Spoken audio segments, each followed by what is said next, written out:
Thank you, Dan. And thank you, John. Although I do have to say that John is definitely on the hook today, because y'all should have received the email that said, if you don't get something worthwhile out of me speaking and learn something new that can help yourself or a fellow veteran, he would pay the $20 for your meal today. Did I not say that correctly? See me about it. I didn't say Oh, he didn't, okay. You know, there's always some sort of caveat. So I'm hoping that you'll get something out of what I have to share today. I'm going to flip through. This is our main mission briefing, and a lot of this probably isn't where you want to camp out today and kind of focus on. So I'm going to go through some of these early slides pretty quickly. But I'm hoping, especially with Assistant Commissioner Dan Holtz being a part of your group, you know what Georgia Department of Veterans Service does. We are the state agency that helps you with your benefits, whether it be state or through the VA. We don't do health. We are not part of the VA, but we are your advocate. We have offices all over the state. We just opened up our 52nd office. We'll have 55 by the end of this fall. And that's with no increase in personnel. We're kind of looking at where the demand is and moving some people around. So we're not asking the state of Georgia to give us additional folks for that. But this is kind of our new mission statement and our vision. And just so you know, we've actually gone up in the ranking for veterans. We were 9th, camped out at 9th for quite a while. North Carolina had edged us out. We have now edged out North Carolina. In fact, we've got the largest VA health program is in the Southeast, and Georgia is doing nothing but growing.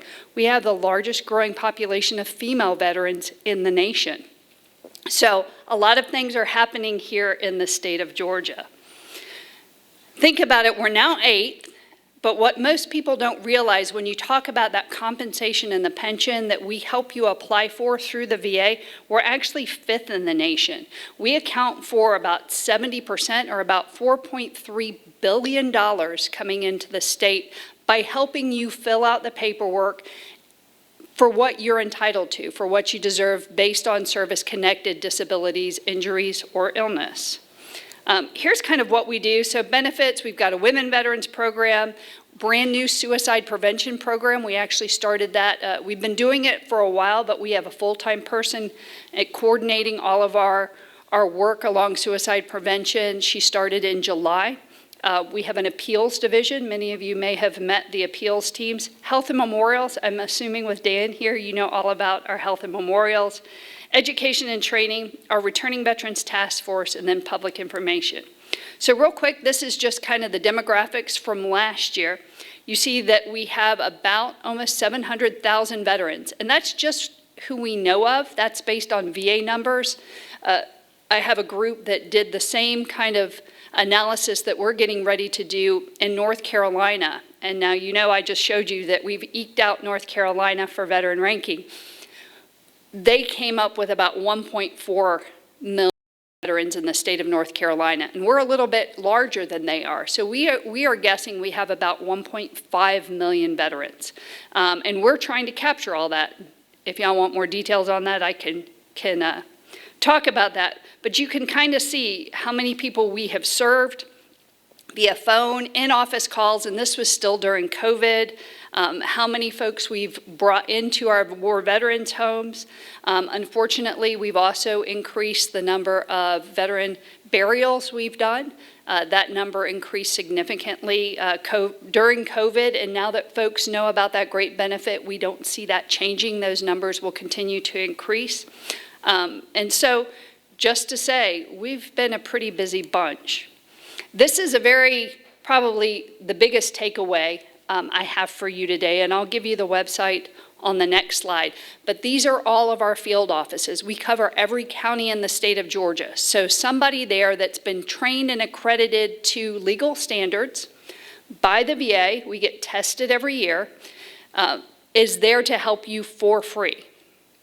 Okay, so I know we might as well talk about the elephant in the room. How many of you have either seen on TV or gotten the email about Camp Lejeune and hiring a lawyer? Yeah, it's everywhere. So that I stay politically correct, this is from the VA. So companies advertising a need for legal representation may be predatory and financially motivated to obtain a portion of your VA entitlements. Be wary of companies stating they can help you file a claim for VA benefits for a minimal fee or guaranteeing you a percentage of benefits you will be granted. There are veteran service organizations. In the state of Georgia, we are the biggest one that do this for you for free. By law, a lawyer who represents you in a claim against the VA recoups at a minimum 20%. Most of them take 30%. That's directly off the top. We do this at no cost. And what will happen if you're already receiving benefits, become a part of these lawsuits and get an award from the VA, they'll just either deduct it and try and recoup the money that they've already given you, or reduce your compensation coming in the future, because the VA is only going to pay once. So be wary and tell your friends to be wary. They are out in force talking about this. So here's what our veteran service officers do. They help you. They walk you through the process, help you file the forms. We've got software that directly submits to the VA, makes it a little bit quicker. This is not a quick process for those of y'all that have gone through it, but we are trained to very high standards and are there to support you. That being said, we do have a high turnover in our department. We're not very highly paid, and so we do have vacancies. So if you know of anybody, we are always hiring. But that's the location site that you can go to on our website and find your local office. We try to partner with the VA when we can. Not that we're part of the VA, but it makes the most sense when you're going to a VA facility to receive care, to go see a benefits officer, especially if you've gotten some medical documentation, you can just walk it down the hall. So we are now in, as of today, 21 VA facilities. We're in all 3 VA medical centers, and then now 18 community-based outpatient clinics, and are growing that. As soon as the VA opens a clinic, we're working with them behind the scenes well before that clinic opens to get space for one of our service officers. So now where I think probably most people want to camp out on this. The Pact Act. Of course, this was just signed back in August, and I happened to meet with the Secretary of the VA right before this was signed, so got a little bit of intel that I think has come out in the news since then. But it now covers toxic exposure. Many of y'all, especially as we were going through the list of various cancers and illnesses, of course, are affected by Agent Orange. What the Pact Act did for you is it expanded the number of countries and where the VA now says that Agent Orange was actually present. So you see whether that's Royal Thai in Thailand, Laos, Cambodia, American Samoa, Guam, and then Johnson Atoll. There are quite a few presumptive conditions. I'm sure most of y'all know them. I have a list if you don't, but a lot of cancers have been proven to be caused by Agent Orange. That's what we call a presumptive condition. So if you have it, we can show you were in Vietnam. That is usually, I say usually, VA is not always the easiest to work with, a compensation claim that they can approve fairly quickly. What I will tell you is they are now automating a lot of this. They've tested 300 records to go through some of these presumptive conditions to be able to do some of this more quickly and then get it to a rating official much sooner. So it takes probably 12 to 18 months for a rating decision. They're hoping to get that down to mere weeks. Still having an eye on it, so a person actually looking at it. But that is what is kind of where the VA is heading, is to try and speed up this process. I know Secretary McDonough is very committed to that. So for those that are post 9/11, have friends, family members post 9/11, like myself, a lot of other toxins related to burn pits. So very broad categories for the Pact Act that make it a little bit easier to file claims if you have a condition that occurred while you were serving. So I have all those too. Some of you may be asking, hypertension has been a big question. That's been proven to be caused by Agent Orange, but yet it hadn't been approved. The Pact Act actually approves it. It was supposed to come into effect in 2026. The Secretary of the VA has the ability to move that up and has committed to being able to take those claims right away. So that's probably around January. So that being said, if you've not filed, do so as quickly as possible. I know they've got a huge number of people coming in, whether it be on the website or coming through one of our offices or the other states who have organizations like us, which is all 50 states and 5 territories. So make sure if you're not receiving compensation for something that happened to you while in military service, and I know I've already talked to an individual that is going to get me in touch of a friend of his who is in that situation, please come see us. That's what we're there for. That's what we, quite honestly, are getting paid to do, and where we find our passion is helping other veterans navigate what is often a very complicated process. So we're trying to take that complication away from you and to help you along the way. Just real quick, some of the other things, Women Veterans Office, again, large population. We're doing a lot for women veterans here in the state. Full-time suicide prevention I talked about earlier, but we are part of a governor's challenge to help prevent veteran suicide. We've got a lot of initiatives rolling out under that banner. We're hoping, fingers crossed, us and the Johns Creek folks are both up for a grant. We're hoping we both get it so that we could truly focus on some training and some measures to be able to help stem veteran suicide. We have an appeals division. We've got about a dozen folks located in the regional office in Atlanta. So if you do want to appeal a rating decision, we have those folks there. Again, we also work with a national organization up in DC if you go up to the board in DC, but that's what they do. And again, we're here for you. Health and memorials, many of you may know the home we were talking about was our one in Milledgeville, but we have one in Augusta as well, our Georgia War Veterans Home. Augusta, Milledgeville, and then I know something that Dan was very involved in, and I'm sure he's ready to see to fruition, as are we, is our transitional support unit. That one's been a little bit slow. As you know, many of you in the healthcare industry, it's been hard to hire folks, and we need some very specific specialties for this unit. A psychiatrist, neuropsychologist with some expertise in traumatic brain injury and post-traumatic stress. But this is going to be a unit that is going to take in veterans that we think won't need full-time care forever. So post-traumatic stress, traumatic brain injury, some mental behavioral health issues that we're helping get those daily living skills, getting them through occupational speech, physical therapy, to then integrate them back into their families and back into the communities, and using the communities to be able to do this, as well as bringing in families as part of their treatment. So this is new. A state's never done this before. This is part of the brainchild of Mr. Dan Holtz, and we're hoping to have it open. It was supposed to be this month. So we'll see, as soon as we get folks hired to be able to do this. But this will take our current generation of veterans who are struggling with a lot of things that I know many of you experienced, but to give them that care that they require and that support that they need that's not time-bound. If you go to a VA facility, or if you go to some of our great partners, especially here in Atlanta, like Shepherd or Emory, you can only be there for a certain amount of time. We'll keep you until you're ready to move on home, or maybe you do need long-term care, whatever the case may be. We're not going to, just say, hey, you're at the end of your 30 days. So that's what makes us unique, and we're very excited to have this mission.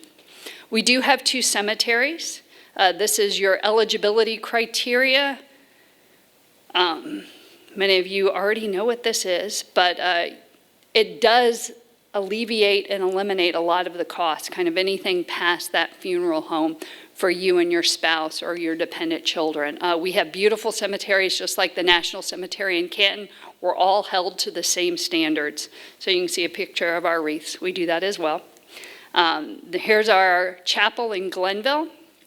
It's a much smaller cemetery, but we do get a lot of folks out of the Fort Stewart area there. And then in central Georgia, our larger cemetery in Milledgeville. We do have a returning veterans task force. That is something that also was started up under Dan that helps bring together state agencies so we can eliminate any gaps and seams between us as we all look to support our veterans and their families. We have the state approving agency, which is our education and training department that accredits and certifies all schools. So Chattahoochee Tech is part of that, as well as the technical college university system, as well as on-the-job training, apprenticeships, et cetera, are approved. And that means that organization, that school can receive VA benefits like the GI Bill.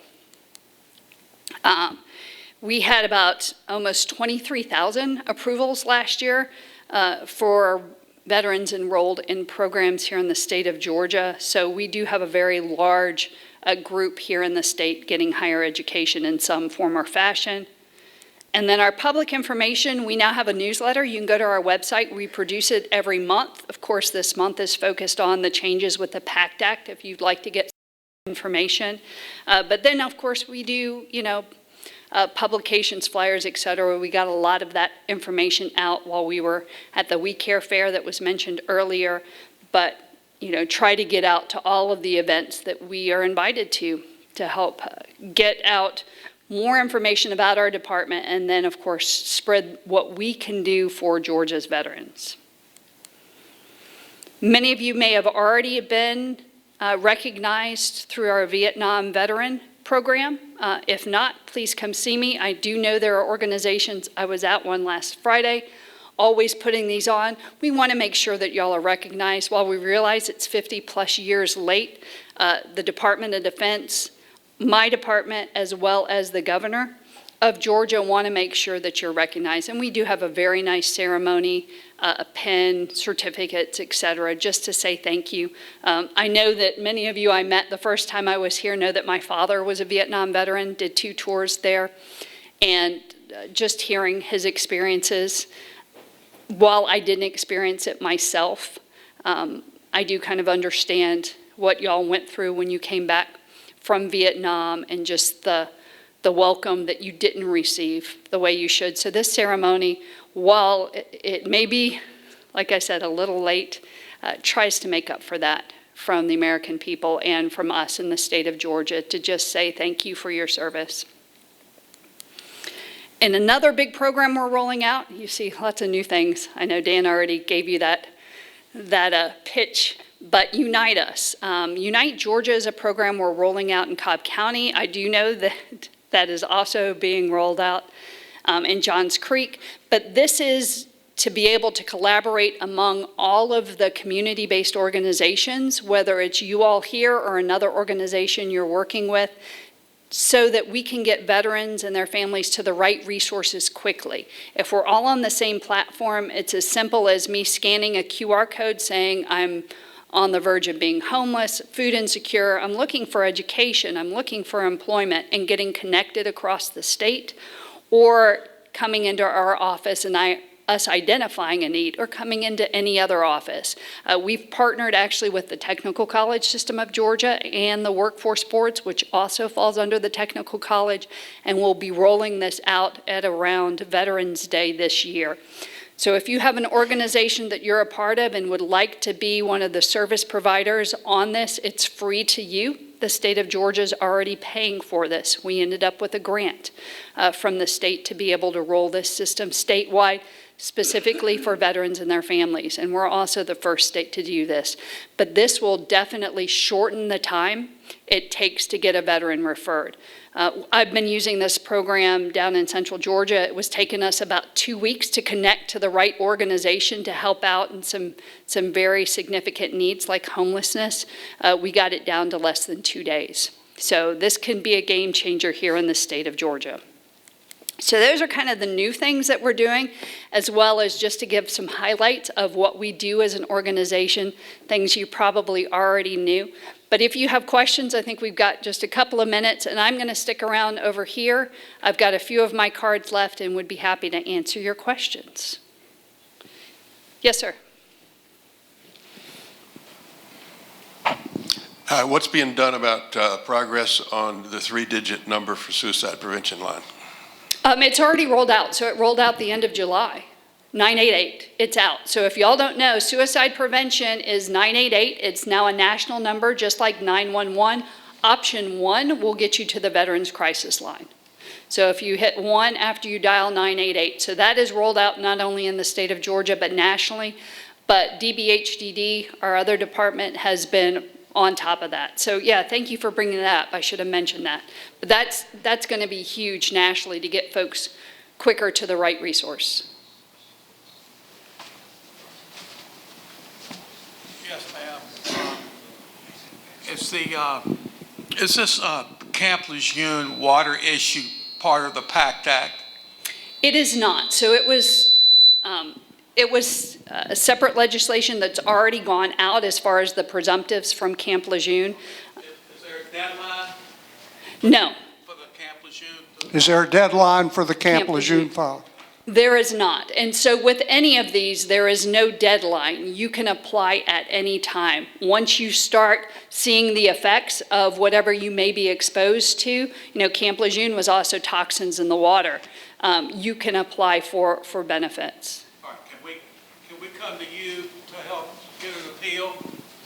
Yes, sir. If you're appealing, that would be our appeals department, and I can get you to the right folks. Absolutely. Rather than all the inundated TV commercials we see Right. from all the lawyers, I think we're better off going through you from what I understand. Yes, sir. You are. And I may be a little bit biased, but did I say free before?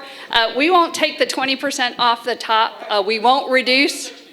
Yeah, we won't reduce your current claim, and that's what we do. So we're well versed, and we do have an entire appeals department. Thank you for coming, Jason. Any other questions? Best of luck to you. Way in the back. You get a copy of your slides that you sent to John? Yes, I believe, I know Skip has them. Skip Bell has a copy of the slides, and Skip Bell will make them available. Is that okay? Yes, and we'll also have the video available. So if you weren't tired enough of me the first time you heard me, you can hear me again. Approximately when will you have the new facility in Kennesaw ready? The one in Kennesaw? Yes, on the corner of Bell Surrey and 41. Okay, so that's the new VA clinic in Cobb County. The last we've been told by the VA, again, it's not our facility, we don't do health, that's part of the VA. They are supposed to be open the end of October. They're also facing some staffing shortages as well as they had equipment delays. So I know originally we thought they'd be open this summer. But we've been told October, and we will have an office in that clinic. We've already gotten approval to have space. So we tend to roll in once a clinic opens about 30 days after, so we can get all of our IT and everything working together. You'll see one of our veteran service officers in the clinics. My name's Pete Manfrey. First, I would like to thank you for being here today and for clarification on a lot of questions people have. I do have one question. I'm not sure how to ask this, but if you're being represented like from the Georgia Department of Veterans Service or another organization, and an individual decides to go with one of these lawyer advertising on TV. Why are you pointing at King when you said that? No, but seriously, right now, just say the Department of Veterans Service has my power of attorney. Right. If someone goes to one of those lawyers that are trying to get your, they're actually saying they want to assist you, they get your power of attorney. Correct. Right? So can you come back to the Georgia Department of Veterans Affairs, or how does that work? I'm not sure. Okay, absolutely. Yeah, you revoke the power of attorney, but it's a little bit more complicated once you go to a lawyer or a law firm. So only one organization, agency can hold your power of attorney and can represent you to the VA. So if you go to a legal firm, what they have to do is not only can you just say, okay, I revoke my power of attorney, I'm going to go, say, back to Georgia Department of Veterans Service, or there are 7 other organizations we're accredited with, whether it's the American Legion, VFW, et cetera. You can go to one of them, you can still come see us. But they have to sign an agreement that they will not lay claim to any of the proceeds should a claim be made in your favor and you receive any sort of compensation and retroactive pay. But they have to agree to it, though. They have to agree to that. So you can come back to us and they may not agree to that. And so we probably will say, we need that from them first before we'll represent you, because if we represent you and get you the money, they'll still take that 20% or more off the top. Okay, thank you for clarification. I wish people would know what you just said. Thank you very much. You're welcome. Thank you. So also, for those of you that want copies of the slides, I'll have those. George Pearl is videotaping this presentation, and it will be up on our YouTube channel, in a few days. So, On the AVVBA website. on the website, you can get to it, to the video channel. So, One thing I forgot to mention when I was introducing Trish, the board, AVVBA, approved Trish for honorary membership in this organization. No, thank you. so now we're even classier than we used to be before. Any other questions? Yes, sir. There's only one absent for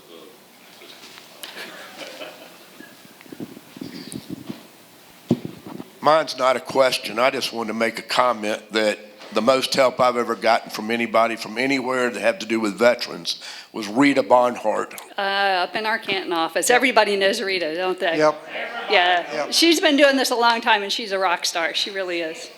Just on a personal level, well, I got diagnosed with an Agent Orange-related cancer in 1994, and I went to the Veterans Service Office up in Rome, Georgia, and I put in a claim, and it went through. I mean, it was great. So these people do great work. On a personal level, also, I was at that We Care Veterans Fair, and this lady was there at the crack of dawn till it closed, and she was moving around trying to help all the people that she could help. She was a great example. There were some other veteran service officers, right, that were also there, but Trish was leading the way. And it was really very impressive to see the job that she did and that her people did. And it is really refreshing, actually, to see a state, I don't want to knock the state, but to see a state bureaucrat organization that actually does what it's supposed to do. And that's good stuff. Anything Thank you, else? Skip. And I am very blessed to have a tremendous team, so you can give them all the credit. I was just there herding cats and meeting people, because it's all about collaboration. So you were looking for your name tag before? I was. Is this my name tag? Now you've got one for us, too. Awesome. Thank you so much. I am extremely honored. I know when I came here to visit, I said, how do I become an honorary member, especially after working with Brad and with John on the veteran that they spoke about earlier. I'm like, I really need to be a part of this organization, even if it's just honorary, because I'm not a Vietnam veteran. So thank you. But your dad is. They didn't give you a life member because you're too young. I mean, hopefully that'll be a little while. I hope. So any other questions? I just feel I need To defend lawyers. One of my favorite curses is "May your life be filled with lawyers," and now we've got one. All right, now all you people that are insulting the legal profession, don't call me when you get a ticket or when you get arrested. First of all, there are lawyers that do that type of work, and these guys that are advertising on television, I would suggest you, I don't do that type of work, by the way, so. No more. But there are some of them that are reputable and some are not. But one thing I can tell you is you can always revoke a power of attorney. The danger is, of course, that at the point at which you revoke it, they may tell you they've incurred some cost, which is probably what your contract says. So take a look at your contract if you've signed up for one of them. So that's number one. Number two, Frank, it's not so much a deadline that has to worry about VA benefits, it's that your claim does not start. The date on your claim relates to the date you filed your claim. So a lot of people want to go back later and then say, well, this started 10 years ago. It only starts as far as the VA is concerned when you file your claim. So while there may not be a deadline, you want to go ahead if you got a claim and file it, and through Georgia Veteran Services. I don't do VA benefit claims. Thank you. Well, thank you. And I will say, I was not slamming lawyers, just there are some that are not reputable, to your point. We actually were representing somebody who then went to get a lawyer because she was better off with them. We had done everything that we could, and it honestly was a long, kind of torturous case for the last almost 30 years. So, but that is a great point. Intent to file. So if you're not ready to file a claim now, if you do an intent to file, come bring it to our office. That gets you 365 days, so leap year, 365 days to bring in the documentation, your DD-214, proof of service, anything you have, medical records, et cetera, related to that condition. You have a year, and then it will backdate to that intent to file. But to your point, if you said, hey, I incurred, so my father is a prostate cancer survivor. He couldn't go back and say, well, I was diagnosed with prostate cancer, 10 years ago. He had to go back, and once he did that intent to file to say, hey, I have this condition that was caused by Agent Orange because of my service in Vietnam. It's a great point. Thank you for that. I'll get off the stage. Don't leave yet. Don't leave yet. So, we don't pay anything for people to come speak to us, but we do. Okay. But we do give a book, and if you're having trouble sleeping, if you read my stories in this book, it'll help you out. So there's that, and we also give a coin to our speakers, and then since you are a new honorary member, we want to give you a Vietnam service ribbon pin and a flag pin to wear with your stuff. And thank you so much. Thank you, Skip. I appreciate it. Thank you all.